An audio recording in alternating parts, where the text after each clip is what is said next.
दोस्तों, इतिहास में कई ऐसे राज दफन हैं जिनके बारे में इंसान कभी सोच भी नहीं सकता है।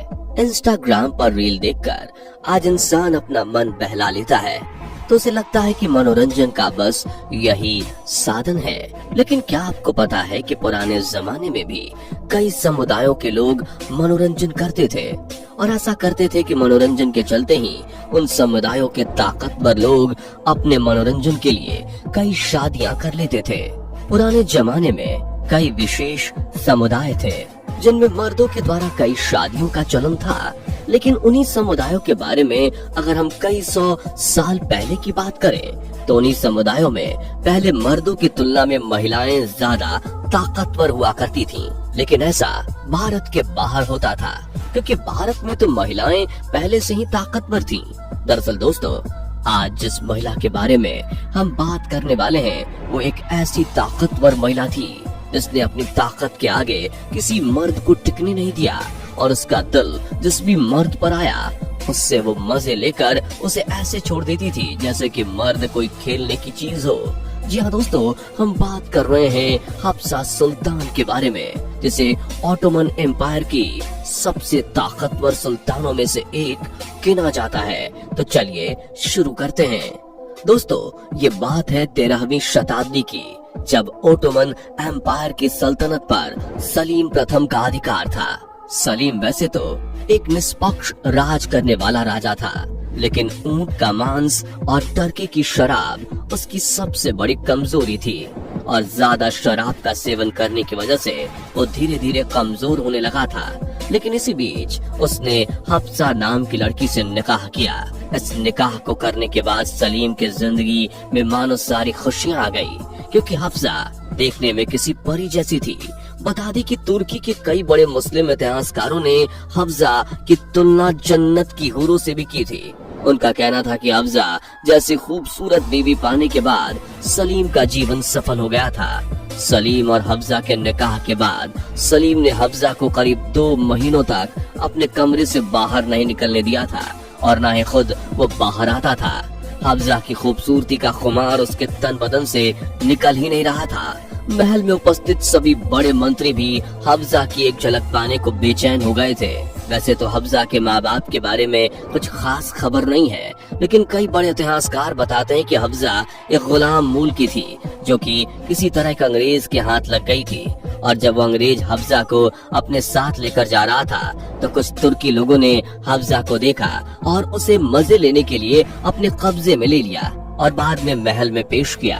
महल में सलीम ने जैसे ही हफ्सा को देखा तो उसके मन में सबसे पहले यही ख्याल आया कितनी नायाब चीज सड़कों पर क्या कर रही है। हफ्सा ने भी मौके के नजाकत को समझा और सलीम से कहा कि हमें आपसे मोहब्बत हो गई है और हम आपसे निकाह करना चाहते हैं। इस पर सलीम और पागल हो गया था। दोस्तों, सलीम की जिंदगी में जब से हफ्सा ने कदम रखा था सलीम मानो एक अलग ही दुनिया में पहुंच चुका था।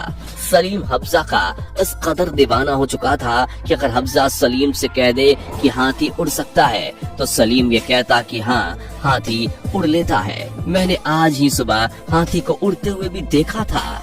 दोस्तों, निकाह के करीब 2 से 3 महीने बाद सलीम ने जब अपने कक्ष से बाहर पैर निकाला और गद्दी पर जाकर वापस बैठा तो उसे पता चला कि कॉन्स्टेंटिनोपल के सुल्तान हैटस ने उस पर यह इल्जाम लगाया है कि कॉन्स्टेंटिनोपल की जमीन का कुछ भाग उसके सैनिकों ने कब्जा कर रखा है और अगर उसे जल्द से जल्द खाली न किया गया तो वो सलीम के राज्य पर हमला कर देगा।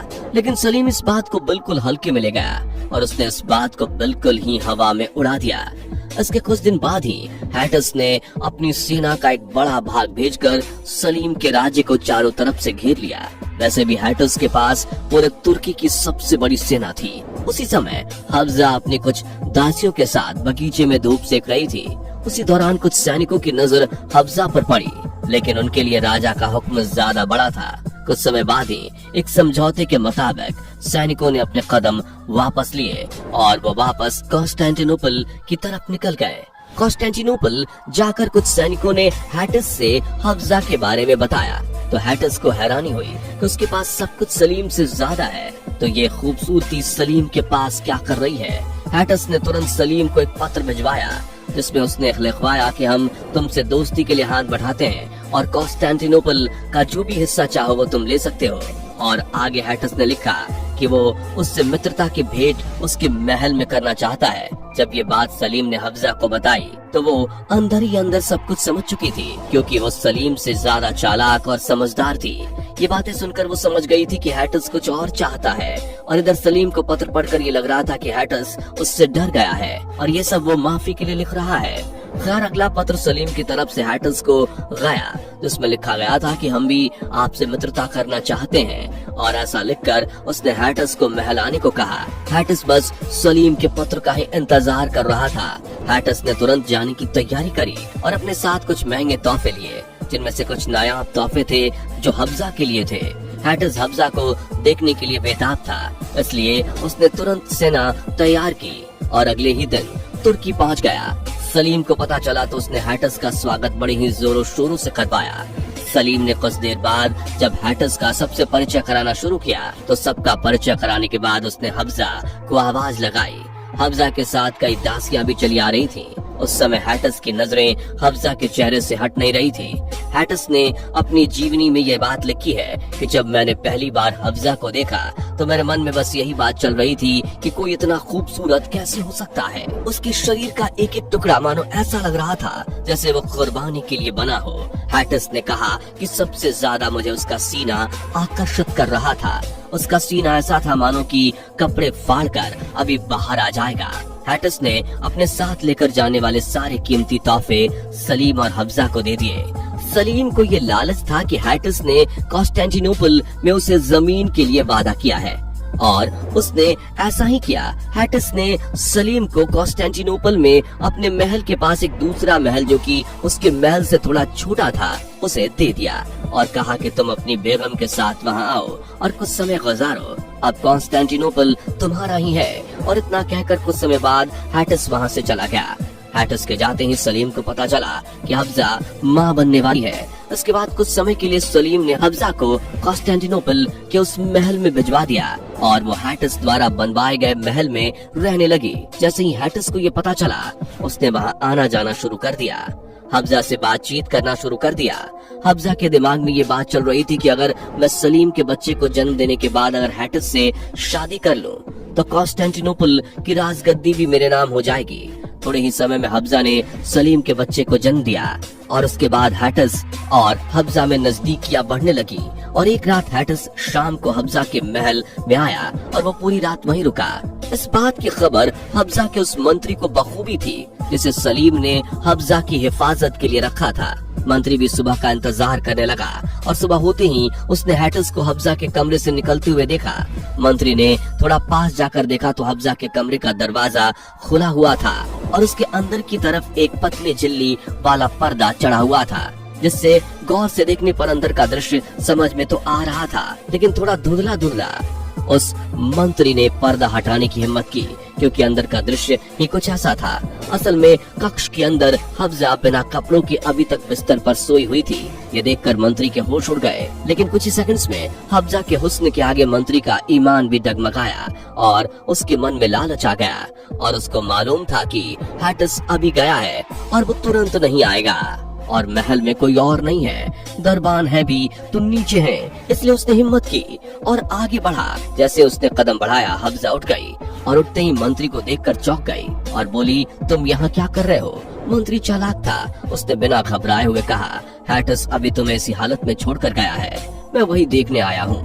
हफ्जा समझ गई कि अब कैसे भी करके इसका मुंह बंद करना पड़ेगा, इसलिए हफ्जा ने मंत्री को अंदर बुलाया और दरवाजा बंद कर दिया। अब बंद दरवाजे के पीछे हफ्जा ने उसको अपने हुस्न का जाम पिलाया। अब दिन में हफ्जा मंत्री को मजे देती और रात में हैटस को। दोस्तों, हफ्जा इतनी ज्यादा चालाक थी कि उसकी इसी चालाकी की वजह से उसके संबंध 200 से भी ज्यादा मर्दों के साथ थे।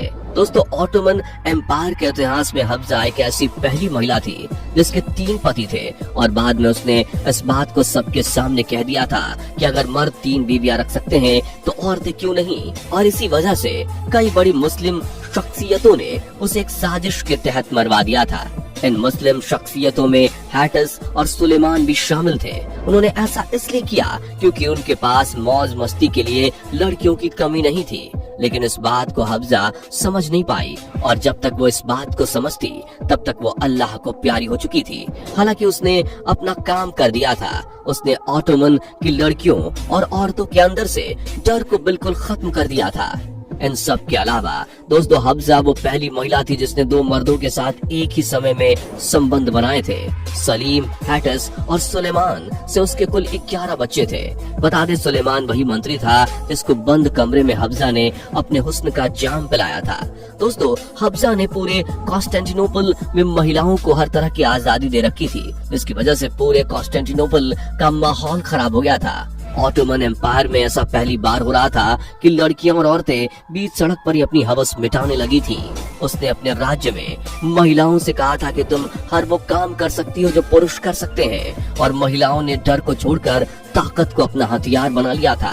दोस्तों बता दें कि सलीम और सुलेमान दोनों ही हफ्जा की मौत के 5 साल के अंदर ही मर गए थे, लेकिन हैटस ने कई और सालों तक पूरे कॉन्स्टेंटिनोपल पर राज किया था। वैसे दोस्तों हफ्जा के बारे में आप कुछ कहना चाहोगे तो नीचे कमेंट बॉक्स आपके लिए खुला है। जाने से पहले वीडियो को लाइक शेयर जरूर करें और ऐसी और वीडियोस के लिए इस चैनल को सब्सक्राइब करके बेल नोटिफिकेशन को भी जरूर ऑन कर लें। धन्यवाद।